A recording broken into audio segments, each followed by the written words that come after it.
millions and millions of empty cartridges. I'm on a mission to find out how to throw them away responsibly. Here alone at the West London Shooting School there are about 20 million cartridges. It's an impressive and very famous monument. Jonathan, you've got a bit of a problem here, haven't you?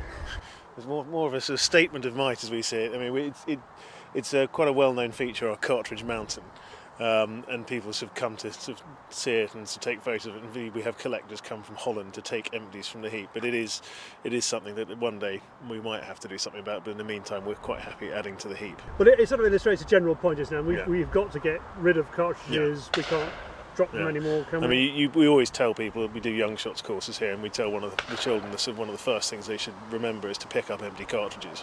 And there is a slight irony that you're telling them to pick them up from the fields, take them home, put them in a bag, and they then end up in a hole elsewhere.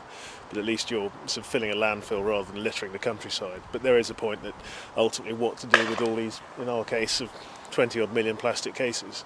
Now, if somebody came up with a brilliant way to recycle them and charge you for the pleasure, what would you say to that? I'd say wonderful until the part where we got charged. I think most of us love the idea of being green. Shooting as a sport actually does a great deal for the countryside and the environment. And where possible we do our bit here as well. But that cost ultimately would have to be passed on to our clients, and I suspect they'd be happier to look at our colourful mound rather than have to pay the uplift in price it would cost. So to paraphrase of Jerry Maguire, you had me until you said cost. Cost. That's what it all comes down to.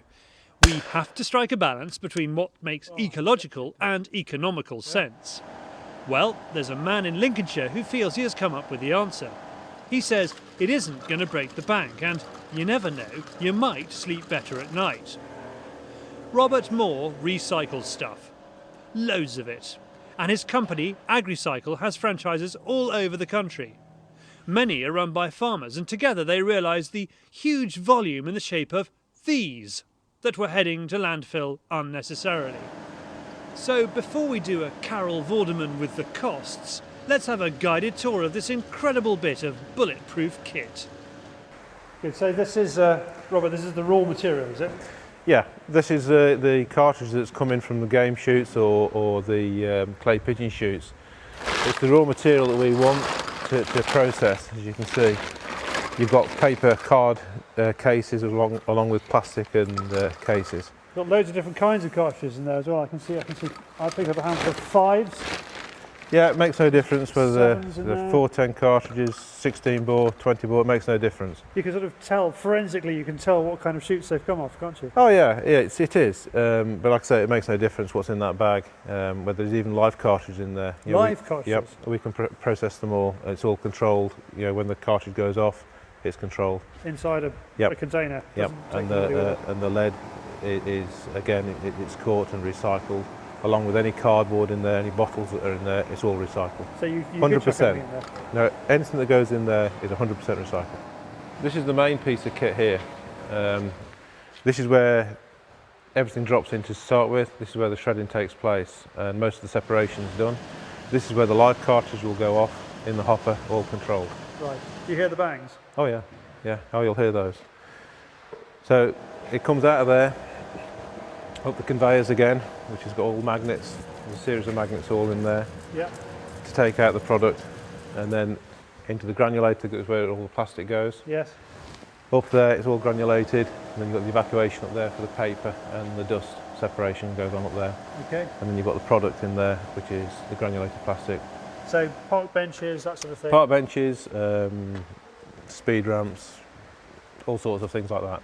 Robert realised that one way of keeping the costs down was by working with other companies, which are perhaps swinging by shooting schools, arriving with heavily laden lorries and leaving empty. What a waste. I thought, well, here's something that could go green, that could be very important to the environment, help the shooters. We want to do everything we can to promote shooting. And I met with Robert, liked what he was doing, and where we came into play was we offered to pick up the cartridges when we deliver clays. Have you got a commitment here with the Clay Pigeon Company to be more green? Absolutely. That's my own personal philosophy.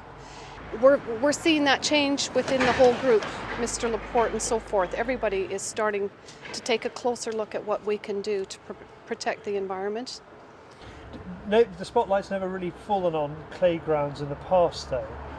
Do you think they'll thank you for bringing the...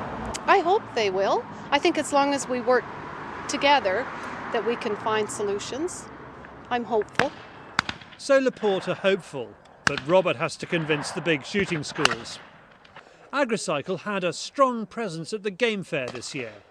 Anyone who had a go in the clay pigeon arena would have spotted the Agricycle bins. One of the professionals on call was John Bidwell. He runs High Lodge Shooting School in Suffolk. He's convinced that Agricycle has got a great idea and shoots should take the chance of being greener. It's great that Robert is on board with this, because I think he's onto something quite good, because it's a big problem getting rid of these cases, you know. I mean, you can't burn them anymore, and, you know, to dump them costs money. And he's making use of them and turning them into a usable product again. You know, in particularly for the shooting schools, where they produce, you know, they are getting a lot of waste, you know, from this product, and it certainly is, you know, it's good for the sport. It makes us look, you know, we're doing something for the environment and all the rest of it, which we are, and I think it will catch on. So let's get down to business. Just how much does recycling cost, and what's the quote we can take back to Jonathan for taking away his mountain? The 20 million cartridges, we're charging £250 administration fee. That's it. That's it. But he has to get them to us. Tell him to put them in the back of his Range Rover. Well, yeah, if you use the walking floor type vehicles like the one that's in the yard now, they hold 2.2 million cartridges. So 10 of those. 10 of those. So he'd do it. And they work out about £450 from there. So it's it'd be about £4,500 plus 250 for you. Whole thing for under £5,000. You can clear that pile. Absolutely. We'll take that message back to him. Robert, thank you very much. No problem at all.